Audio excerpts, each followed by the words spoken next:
വിമർശിക്കും മുൻപ് ക്യാൻസർ രോഗത്തോടെ പോരാടുന്ന നടി രേണു സുധിയെക്കുറിച്ച് പങ്കുവെച്ച സോഷ്യൽ മീഡിയ പോസ്റ്റിന് പിന്നാലെ ഉയർന്ന വിമർശനങ്ങൾക്ക് ശക്തമായ മറുപടിയുമായി നടിയും സാമൂഹിക പ്രവർത്തകയുമായ സീമ ജി നായർ. താൻ എഴുതിയത് ഒരാളെ മഹത്വൽക്കരിക്കാനോ പ്രശസ്തി നേടാനോ വേണ്ടിയല്ലെന്നും ക്യാൻസർ എന്ന രോഗം ഒരാളുടെ ജീവിതത്തെ എത്രത്തോളം തകർക്കുന്നുവെന്ന യാഥാർത്ഥ്യം സമൂഹത്തെ ഓർമ്മിപ്പിക്കാനാണെന്നും സീമ വ്യക്തമാക്കി. രേണുവിനെ ക്യാൻസർ സ്ഥിരീകരിച്ച വിവരം അറിഞ്ഞ നിമിഷം തന്നെ അവരെ വിളിക്കുകയും പിന്നീട് നേരിൽ പോയി കാണുകയും ചെയ്തതായി സീമ പറയുന്നു. സ്വന്തം അമ്മയും വർഷങ്ങൾക്ക് മുൻപ് ഇതേ രോഗത്തോടെ പോരാടി ജീവൻ നഷ്ടപ്പെട്ട ആളാണെന്നും ആ വേദന ഇന്നും മനസ്സിൽ മായാതെ നിൽക്കുകയാണെന്നും അവർ തുറന്നു പറഞ്ഞു. അതുകൊണ്ട് തന്നെ ക്യാൻസർ രോഗികളുടെ വേദന തനിക്ക് വളരെ അടുത്തറിയാമെന്നും സീമ കൂട്ടിച്ചേർത്തു.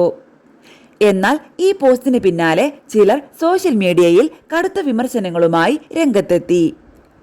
പിരിവ് നടത്താനാണ് ശ്രമം, അതിലൂടെ ശ്രദ്ധ നേടാനാണ് ലക്ഷ്യം തുടങ്ങിയ ആരോപണങ്ങൾ ഉയർന്നതോടെയാണ് സീമ വിശദീകരണവുമായി എത്തിയത്. താൻ ജീവിതത്തിൽ ഒരിക്കലും ആരുടെയും പേരിൽ പണം പിരിച്ചിട്ടില്ലെന്നും സഹായിക്കാൻ ആഗ്രഹിക്കുന്നവർക്ക് നേരിട്ട് ആ വ്യക്തിയുടെ അക്കൗണ്ടിലേക്ക് തന്നെ തുക നൽകാനാണ് പറയാറുള്ളതെന്നും അവർ വ്യക്തമാക്കി. ആ പണത്തിൽ തനിക്ക് യാതൊരു അവകാശവുമില്ലെന്നും അവർ ഉറപ്പിച്ചു പറഞ്ഞു. 34 വർഷങ്ങൾക്ക് മുൻപ് സ്വന്തം അമ്മയെ ചികിത്സയ്ക്കായി RCCയുടെ വരാന്തകളിൽ മണിക്കൂറുകളോളം കാത്തിരുന്ന ഒരു സാധാരണ മകളായിരുന്നു താനെന്നും ആ ദിവസങ്ങൾ ഇന്നും മറക്കാനാകില്ലെന്നും സീമ ഓർമ്മിച്ചു. ഇന്ന് സിനിമാ മേഖലയിലുള്ളവരുടെ വാർത്തകൾ കൂടുതൽ ശ്രദ്ധ നേടുന്നതുകൊണ്ടാണ് അവയെക്കുറിച്ച് ആളുകൾ സംസാരിക്കുന്നതെന്നും എന്നാൽ അതിനേക്കാൾ കൂടുതൽ സഹായങ്ങൾ സാധാരണക്കാരായ നിരവധി കുടുംബങ്ങൾക്ക് നൽകിയിട്ടുണ്ടെന്നും അവർ വ്യക്തമാക്കി. വിമർശിക്കുന്നവരോട് സീമയുടെ വാക്കുകൾ ഏറെ ശ്രദ്ധ നേടുകയാണ്. ഒരു നേരത്തെ മരുന്നെങ്കിലും വാങ്ങിക്കൊടുക്കൂ, വിശക്കുന്ന ഒരാൾക്ക് ഭക്ഷണം നൽകൂ, ഒരു കുട്ടിയുടെ പഠന ചെലവ് ഏറ്റെടുക്കൂ, വീടില്ലാത്തവർക്ക് ഒരു വീട് വെച്ചു കൊടുക്കൂ, അതിലേതെങ്കിലും ചെയ്തതിന് ശേഷം എന്നെ വിമർശിക്കൂ, കയ്യിൽ ഫോണും കീബോർഡും ഉണ്ടെന്ന് കരുതി ആർക്കെതിരെയും എന്തും പറയാമെന്ന് കരുതരുത് എന്നായിരുന്നു അവരുടെ പ്രതികരണം.